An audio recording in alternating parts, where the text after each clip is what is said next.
नमस्ते, मेरा नाम सिद्धांत है। ये ललन टॉप है और इस समय की बड़ी खबर है भाजपा के राष्ट्रीय अध्यक्ष नितिन नवीन की नई टीम का ऐलान। बहुत समय से बातचीत हो रही थी कि नई टीम कैसी होगी, कितने युवा होंगे, कितने पुरनिया होंगे, पुराने में से किसको समायोजित किया जाएगा और किनको चलता किया जाएगा। और अब जब लिस्ट आ गई है तो सवाल ये भी है कि अमित मालवीय कहाँ गए हैं। सवाल ये भी है कि शहजाद पूनावाला किस चक्कर में पड़े थे कि पार्टी से और प्रवक्ता के पद से इस्तीफा दे दिया। नई लिस्ट हमारे सामने है और साथ में है ललन टॉप के political editor Pankaj Jha. Sir, कैसे हैं सर आप? एकदम बढ़िया। बहुत दिन से इंतजार था ना कि रोज तारीख पर तारीख आती थी। जो बीजेपी बीट कवर करने वाले हमारे साथी हैं ना, उनके लिए बड़ी दुविधा रहती थी कि तारीख दे देते थे फिर आती नहीं थी। पर इस बार आखिरकार हो ही गया। थोड़ी देर में नितिन नवीन और ये सब जा भी रहे हैं। संघ की एक बैठक है 3 दिनों के समन्वय वाली।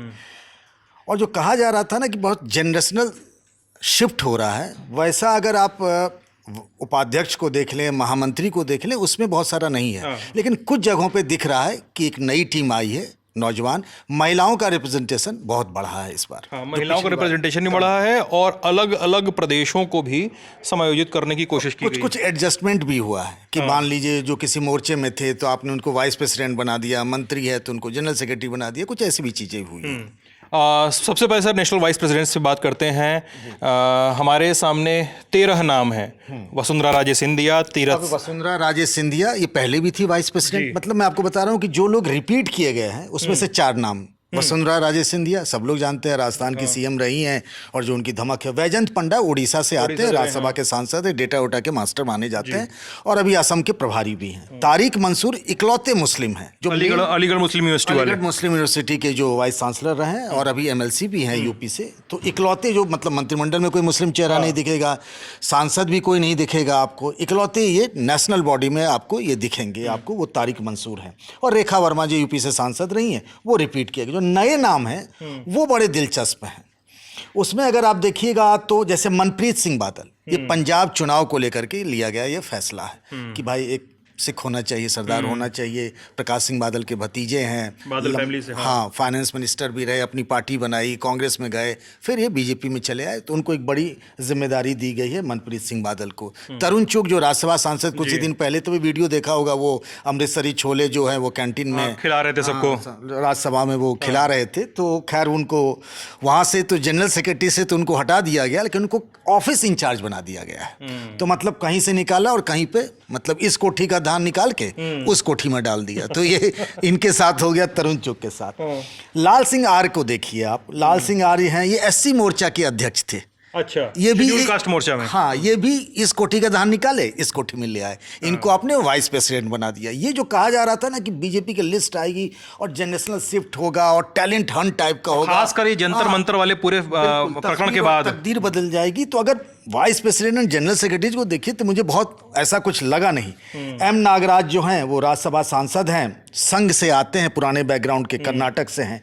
मधुचंद्रकर बंगाल से हैं, वहाँ स्टेट वाइस प्रेसिडेंट हैं बीजेपी की, उनको ले लिया गया। डी पुरंदेश्वरी के बारे में आप जानते भी होंगे, पहले ये जनरल सेक्रेटरी थी, इनको यहाँ ला दिया गया। कहाँ पे? वाइस प्रेसिडेंट में। ये आंध्रा से आते हैं। वर्षाबेन दोषी गुजरात से, उनकी नई एंट्री रही है, विधायक रही है, स्टेट वाइस प्रेसिडेंट थी, यहाँ पर चली आई। और भारती प्रवीण पवार जो महाराष्ट्र से हैं और ये पहले एनसीपी में थे और महाराष्ट्र में मंत्री भी रही, और इनको एडजस्ट कर दिया गया। कुल मिला के ये वाइस प्रेसिडेंट की कहानी है। जनरल सेक्रेटरी में जो बस 2 बचे अंगद की तरह, एक भाई साहब सुनील बंसल जिनको सब लोग कहते हैं और विनोद तावड़े जी। ये 2 बचे, बाद बाकी सब उड़ गए। उसमें अपने गोरखपुर के जो राधा मोहन अग्रवाल जी जो, हाँ, जो डॉक्टर साहब हैं अपने, कभी योगी जी के बहुत करीबी थे। उनके लिए योगी जी ने बीजेपी से ठान ली थी।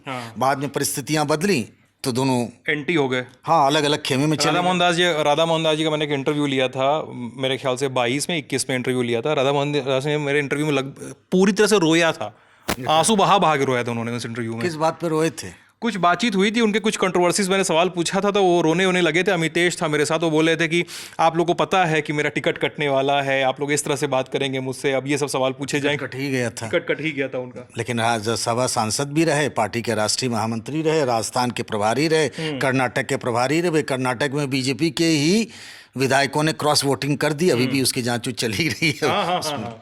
तो वो राधा मोहन दास अग्रवाल जी वहाँ से हट गए, दुष्यंत गौतम जी हट गए, तरुण चुग जी की कहानी हो ही गई। अब जो नए आए हैं जिनकी चर्चा हम लोग लंबे अरसे से कर रहे थे, मैंने राजधानी शो में कई बार इस बात का जिक्र किया कि सतीश पूनिया जो हैं उनको बड़ी जिम्मेदारी मिलने वाली है। जाट नेता हैं और जाट नेता कोई बड़ा दिख नहीं रहा। आपने जयंत चौधरी को तो ले लिया, लेकिन आपका अपना वोकल नहीं, और जयंत चौधरी का भी प्रभाव क्षेत्र थोड़ा छोटा है और दूसरी बात ये अपने नहीं है।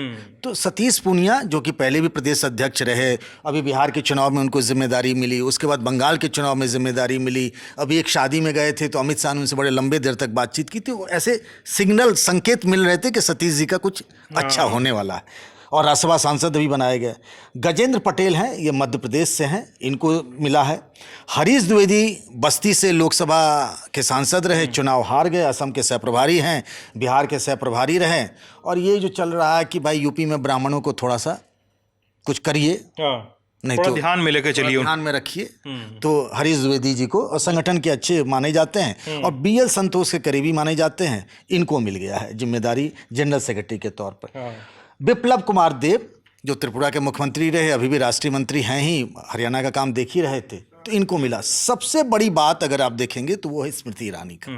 शुरुआत हमें यहीं से करनी चाहिए थी। स्मृति जी के बारे में एक बात कही जाती है ना कि जब लगता है कि वो अब सीन से बाहर हैं तो एंट्री मारती हैं। बाउंस बैक करने का ना उनका बड़ा नेचुरल वो है। जैसे लगता है कि मंत्रालय उनका छिना, मंत्री पद हट गई, फिर बाउंस बैक करती है। आप उनको कभी भी ना हल्के में नहीं ले सकते। वो हमेशा उनकी राजनीति में, जब से 2003 से वो बीजेपी में आई हैं, ऐसा रहा है। तो उनकी वापसी हुई है और बड़ा पद मिला है उनको, राष्ट्रीय महामंत्री का मिला है। इसके अलावा देखिए, विप्लव का और देख के हमने चर्चा कर ही ली। संजय भाटिया मनोहर लाल खट्टर जी के करीबी हैं, अभी ये राज्यसभा सांसद बने, कुछ दिन पहले की बात है। करनाल लोकसभा इन्होंने मनोहर लाल खट्टर जी को समर्पित कर दिया। 2019 में खुद जीते थे 6.5 लाख वोट से। 2024 में कहा खट्टर साहब आप लड़िए, तो इनकी तपस्या का मेहनत मिला, मतलब ये इनाम मिला इनको। तो इनको मिल गया आपको नेशनल जनरल सेक्रेटरी का ये। अब आइए, जो मेन बात है, हम लोग जो बार बार जेन जी और जेन अल्फा और ये सब जो हो रहा है जंतर मंतर का, तो उसका प्रभाव आपको दिख रहा होगा। संजय मयूख जी को हम लोग जो मीडिया वाले हैं बहुत दिन से जानते हैं, मीडिया सह प्रभारी उड़ गए हैं इसमें से। संजय मयूख को हटा दिया मीडिया को कन्वीनर में संजय मयूख, जो पिछले कई साल से, मुझे याद है राजनाथ सिंह जब राष्ट्रीय अध्यक्ष बने थे तब उनको ये जिम्मेदारी मिली थी। तब से वो लगातार देख रहे थे, अंगद की पैर की तरह। अनिल बलूनी अभी बने हुए हैं, हालांकि चर्चा थी कि किसी और को जिम्मेदारी मिली, मुझे लगता कोई ऐसा सूटेबल नहीं मिला होगा। ये आशीष उषा अग्रवाल हैं, ये मध्य प्रदेश से हैं, वहाँ प्रवक्ता भी हैं। प्रदीप भंडारी हम सब की तरह पूर्व पत्रकार थे, ये हम लोग पत्रकार हैं, वो पत्रकार नहीं है, अब नहीं है। वो पत्रकार तब थे या नहीं, इस पे भी अभी चर्चा हो सकती है। और वो आगे सर्वे और वे भी करते हैं। तो प्रदीप भंडारी को एक बड़ी जिम्मेदारी मिली है कि मीडिया को कन्वीनर बना दिया गया है। सिद्धार्थ यादव को आप देख रहे होंगे प्रवक्ता के तौर पर, आजकल उनको काफी प्रमोट किया जा रहा है। मैं जब कोलकाता गया चुनाव में तो लगा कि इनको काफी जगह रहते हैं, भी बड़ी नेता रही है, तो उनको एक जिम्मेदारी मिली है। सोशल मीडिया कन्वीनर जो है, अब आमतौर पे अमित मालवीय जहाँ से आपने कथा की शुरुआत की थी, तो IT सेल के इंचार्ज के तौर पे हम लोग उनको जानते थे। अब यहाँ कोई IT सेल दिख नहीं रहा, पर पार्टी के लोगों से बात करने में पता चला कि बात बराबर है, नाम कुछ बदल गया है, सोशल पद का ही नाम बदल दिया है। हाँ, तो अमित मालवीय की जगह तो दीपक मास्के को हमको नजर आ रहा है, जो छत्तीसगढ़ के प्रवक्ता भी हैं और वहाँ के सोशल मीडिया के कन्वीनर भी हैं छत्तीसगढ़ के, उनको ये जिम्मेदारी मिली।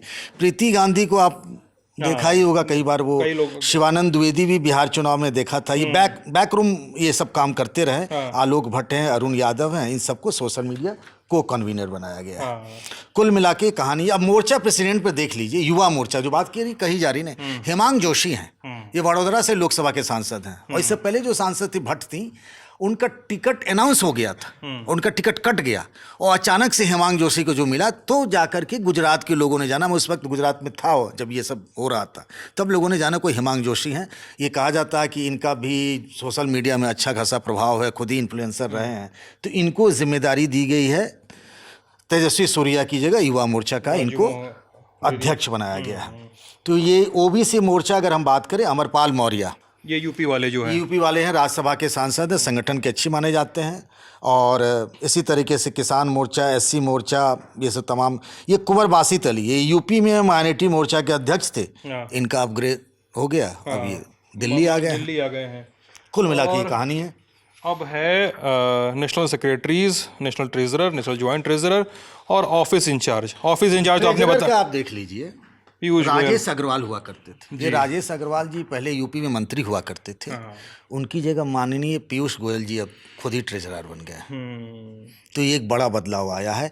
और जो देखेंगे आप तो BL संतोष ही रह गए हैं, और उनकी जगह जो एक शिव प्रकाश जी थे पहले ज्वाइंट जनरल सेक्रेटरी ऑर्गेनाइजेशन, उनके साथ सौदान सिंह को लगा दिया गया है। सौदान सिंह राष्ट्रीय उपाध्यक्ष थे और पंजाब के भी प्रभारी थे। और एक वक्त था जब छत्तीसगढ़ और राजस्थान में ना कहा जाता था कि रमन सिंह इधर, शिवराज चौहान उधर, लेकिन असली CM कौन है तो सौदान सिंह। तो ये इनको ज्वाइंट जनरल सेक्रेटरी, ये दोनों संघ के प्रचारक हैं। हाँ, बाकी और तरुण चुग का ऑफिस इंचार्ज बना दिया गया है, ये तो हमने बात कर ही ली है। Central office secretary Mahendra Pandey हैं उत्तराखंड वाले। North east coordinator Sambit Patra पहले भी थे, उनकी जगह वो बरकरार रखी गई है। राजीव बब्बर जो दिल्ली के हैं उनको नॉर्थ ईस्ट का ज्वाइंट कोऑर्डिनेटर बना दिया गया। VD शर्मा का है, ये पहली बार मैं देख रहा हूँ कि सारे मोर्चों के कोऑर्डिनेटर के तौर पर कहा जा रहा था VD शर्मा को लेकर के कि अगर एक ब्राह्मण कोई बनता है ना तो जनरल सेक्रेटरी में VD शर्मा का भी नाम चल रहा था। तो हरीश द्विवेदी जी वहाँ पहुँच गए हैं, तो अब 2 की ज़रूरत थी नहीं, तो इनको एडजस्ट कर दिया गया। सारे मोर्चों का इनको कोऑर्डिनेटर बना दिया गया है। एक और चीज़ का जिक्र करना चाहूँगा कि जैसे आप देखिए नेशनल सेक्रेटरीज की लिस्ट में, तो आप देखिए कि जैसे सिद्धार्थ शंभू हैं, ये बिहार से आते हैं। चल रहा था कि बिहार की टीम में इनको जगह नहीं मिली तो यहाँ पर चले आए। और स्वदेश सिंह, मैं IMC से पढ़ा हूँ, ये मेरे IMC के, मैं इनका सीनियर हूँ और ये प्रोफेसर भी हैं दिल्ली यूनिवर्सिटी में। स्वदेश सिंह को दिल्ली से इनको मंत्री बनाया गया। रोहन गुप्ता कांग्रेस वाले प्रवक्ता, आप तो जानते होंगे, मुलाकात होती होगी। तो रोहन गुप्ता जी जो, अरे हम सबकी मुलाकात होती है जितने प्रवक्ता होते हैं। तो रोहन गुप्ता बंगाल के चुनाव में भी थे, गुजरात के रहने वाले हैं, इनको भी जिम्मेदारी मिली है। अनिल एंटोनी पहले भी थे, वो यहाँ पे हैं। मनोज टिग्गा वेस्ट बंगाल के। संदीप पाठक का आपने नाम देखा? कौन है संदीप पाठक? संदीप पाठक ये अपने आम आदमी पार्टी वाले थे। आम आदमी पार्टी में जो कहा जाता है कि राज्यसभा सांसद जो थे, कुशल संगठक, मतलब संगठन के जो शिल्पी, इसको आप संघ की भाषा में कहें, तो राज्यसभा सांसद, तो संदीप पाठक को भी बीजेपी में अब नेशनल सेक्रेटरी बना के लाया गया। नेशनल सेक्रेटरी बना के लाया गया। सर कितना ये चेंजेस जो हुए हैं कितना एंटिसिपेटेड थे आपके लिए? आपकी तो मुलाकात होती रहती होगी। नहीं, कईयों से होती, कईयों का नाम मैंने आज पहली बार सुना है। ठीक है, कई लोगों से तो मेरा ख्याल, चूंकि यूपी का वास्ता रहा, तो अब कहीगा हरीश द्विवेदी, अमरपाल मौर्य और बासित अली, तो ये सब तो मैं, रेखा वर्मा, इन सबको मैं जानता हूँ, वो लोग भी मुझे जानते हैं। पर कई सारे नाम नए भी हैं।